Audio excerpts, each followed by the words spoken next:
Our next speaker, I promise you, without a doubt, is probably the most hustling, busy woman in motorcycles. She is all over the freaking map. Every time, it's like, where's Waldo? I'm like, where's Jacqui today? Well, Jackie's on plane, or Jackie's working on the Wienermobile, and you can ask her all about that. Or, she's traveling to the IMS, or she's doing, some show, or she's on the internet, she's doing the barber, she's the voice of this show, or she's the voice of this race. And I remember specifically the first Red Mile that we went to. We went to Lexington for a Red Mile, and if you've never been to the Red Mile, it's an old, harness track race. I think they still maybe use it for harness track racing. But it's a 1 mile loop, and the Flat Track Association has now started doing flat track races there. And it's a beautiful complex. It's absolutely, the grounds are perfect. It's manicured. There's not a bad seat in the house. It's like going to Keeneland but watching a flat track race.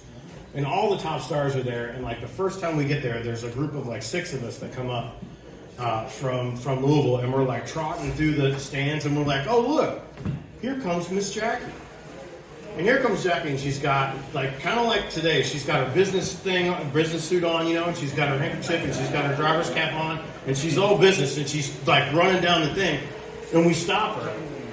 And we're like, hey, Jacqui, what's going on? And she's like, well, I got to do a thing. I got to be at the podium. I got this thing. And I'm like, Jacqui, where's your microphone? And she's like, yeah, oh, shit. And then she just turns and runs right back down through the stadium and, splits everybody because she has left the microphone that she needs at the podium, back in whatever dressing room or wherever she was. But she is constantly gallivanting around. You never know where Jacqui is because you can't really get her to stay in one place for too long. So I'm amazed that you actually got her to pin her down.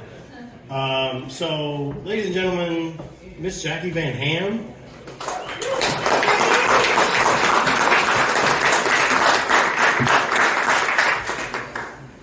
Thank you, my friend. The glitter of the motorcycling world. He's everywhere, whether you want him to be or not. Mr. Rob Haynes. Put your hands together, everybody. I'm like Legos to a fan. It's just nobody wants that. I know. How come we all don't have a little table up here? I need something to put my drink. I also would like to give a high five to Mr. Joe Phillips, who did a heck of a job kicking off today's program, as well as the proprietor of this beautiful establishment. And for all of you out there that are folks of a certain age, man, these cups, Pizza Hut, back in the day, right? I'm looking out for the salad bar.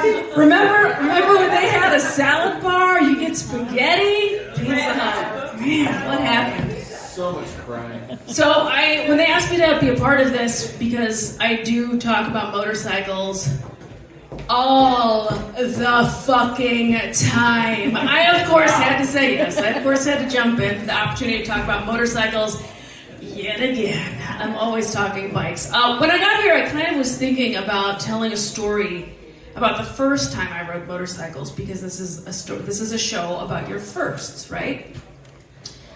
And then as I've listened to everybody today, I've learned a lot. It's been a really good show. And I kind of felt like my story really should be about the community of motorcycling. And, that's not going to work out, right? That's going to go terribly. I really figured I'd switch my story to a story about the community of motorcycling. Because as much as I love the bikes, and the bikes are fascinating, the bikes are cool, the bikes are beautiful, it's really about the people of motorcycling is why I fell in love with motorcycles so many years ago. Now, that being said, there are a couple of motorcycles that are way, way better than people, for sure, hands down. Can I get a hell yeah? Britain. There's so many good bikes, right? So I wanted to talk about the first time I had the chance to ride motorcycles in Europe. So in 2007, by that point, I'd been riding motorcycles for a handful of years. I had a little bit of a opportunity to write for a couple of different magazines. I was doing freelance. This is pre-Facebook. This is really edge cell phone life. I was running my own blog. I had the chance to go overseas to go check out a European motorcycling apparel manufacturer called Revit. They invited me over. I fell in love with it. We went to the Austin MotoGP. Highly recommended. They had a hospitality suite. Also very highly recommended. And as we were leaving the track for an amazing day of racing at Austin, the way that it works when you leave European motorcycling, large race events like that, is as you're going down the road, the cars literally split and form a third lane in the middle for all of the motorcycles. They get the fuck out the way, and they let the motorcycles go down the middle because it's hundreds of thousands of people going to this race event. And it blew my mind. I'd never seen anything like it in my life. This many people going to a motorcycle event. Unbelievable. And I knew, my arm hair standing up, I knew I had to go back. But I didn't want to do it looking through the glass of a tour bus like I was doing it. I knew I wanted to ship a bike. I knew I had to ride. I had to experience that for myself. So I worked hard. Let's fast forward, saved a little bit of pennies, got my act together, shipped the bike over the following year. So this was 2008.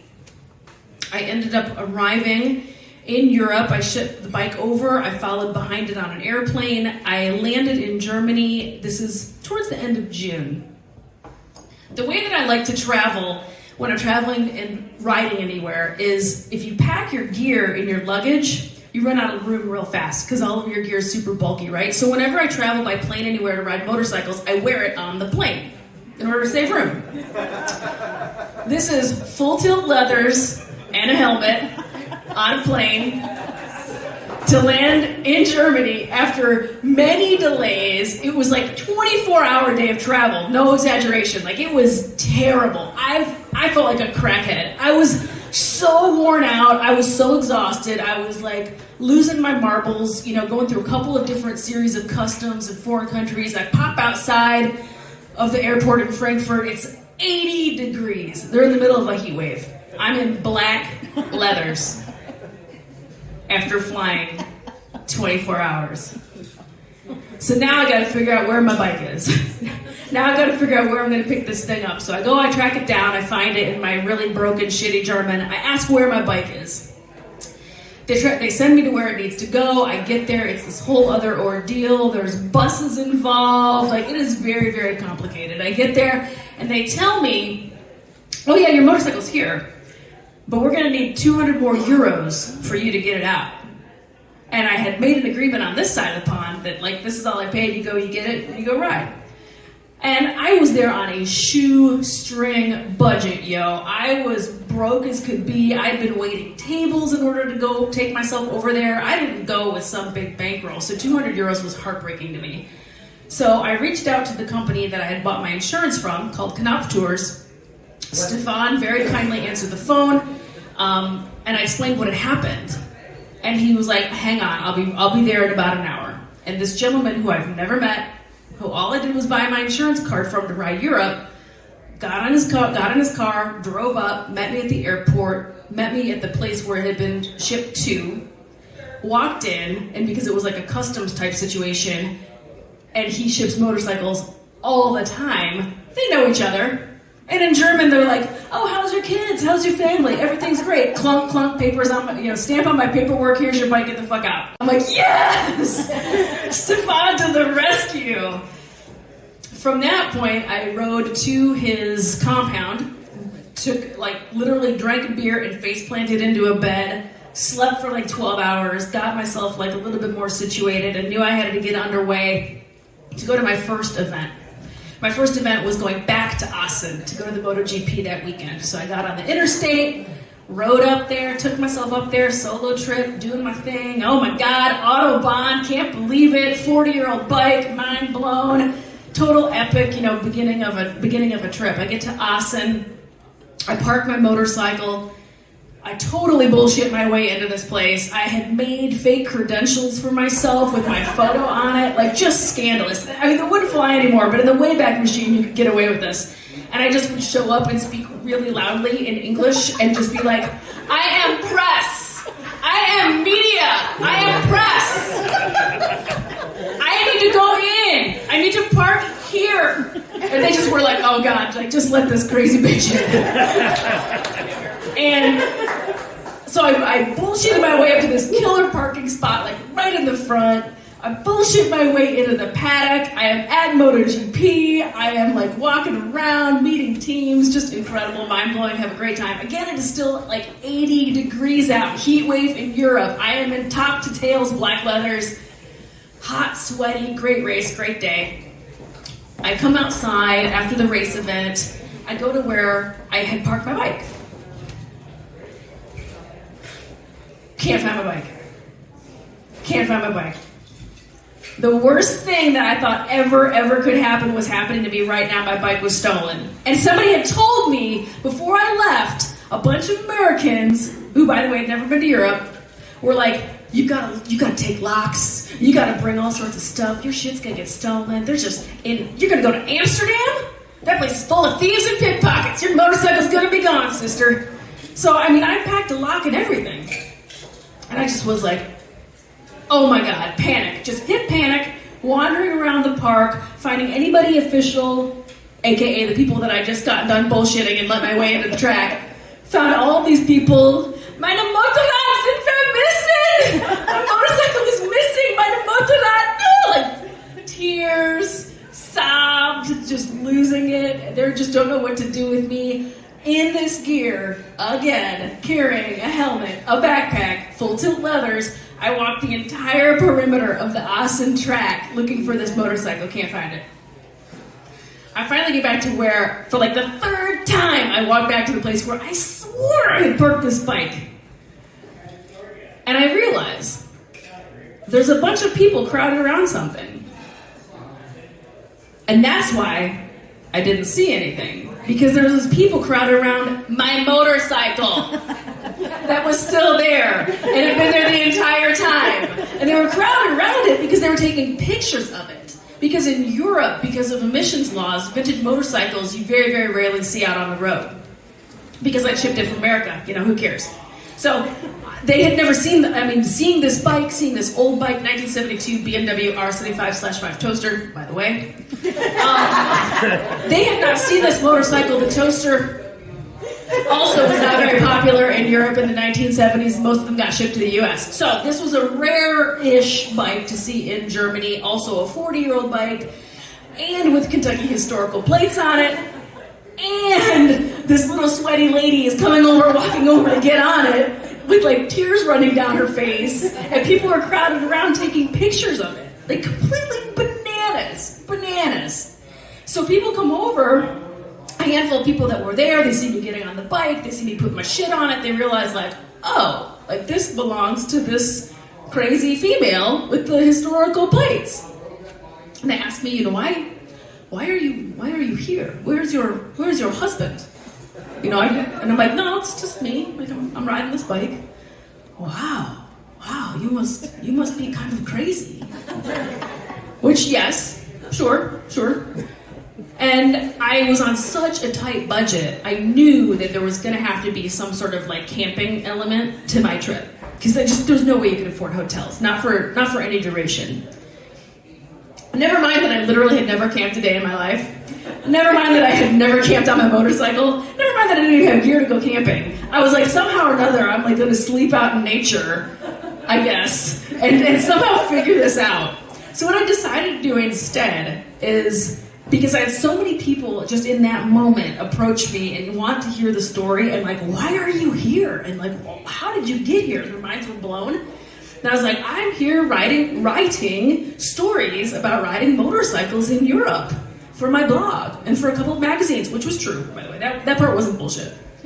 And they were like, wow. And I'm like, yeah, can I stay at your house? Haben Sie ein Couch? And they would be like, wow. Okay, let me call my wife. And then they would call the wife. And in the meantime of calling the wife, asking permission if like this crazy woman can follow them home, they would have also called their bros and been like, there's this crazy woman and she's coming to my house. She's on a weird old bike. You're going to want to meet her. Yeah, Kentucky Fried Chicken. Yeah, she's got Kentucky plates. So they ended up calling their bros, and every single night there would be a party at the houses. The wife would have cooked some amazing local food, some amazing snack for us to have. The dude bros would show up with the beer. I would tap dance and sing for my supper every single night and tell them where I was going. And then they would say, well, where are you going next? Well, next I'm going to Brno. I'm going to Czech Republic because I'm going to go see World Superbike. Oh, I have a cousin there. Hold on a minute. Bring, bring, bring. Yeah, there's this crazy American. No, it's a woman. No, really. No, it's a woman. And she's alone. No, it's a woman. And they would network me through Europe. And this is how this trip happened for 3 months. Because this is the community of motorcyclists. This is what it's about. It's about this chance to share these stories. It's about this chance to share adventures. It's about this chance to learn from one another. It's about this chance of how did you get here? How did you do this? How can I do this? It's leading by example. It's inspiring. That's what motorcycling is. The bikes are awesome. The people are way more awesome. Usually.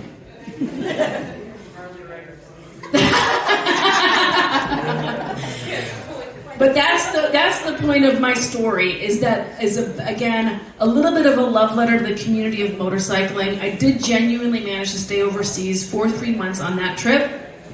I only paid for 5 nights of accommodation at youth hostel. I did manage to sneak my way into several MotoGPs. I did manage to sneak my way into several World Superbike. I did manage to sneak my way into several factories and several very important museums. Just because, and I say sneak my way, but again, it's this community of motorcyclists. They want to support you. They want to see you out here doing kick-ass adventures. Because how many people just sit at desks and have these boring shit lives, and when they see us out here living our lives, leading our dreams, doing what we want to do, they want to taste that freedom too, even if it's just by helping you. So, that's my story, everybody. This is Jacqui Van Ham, always talking motorcycles. Thank you so much for the chance to share this story with you, everybody.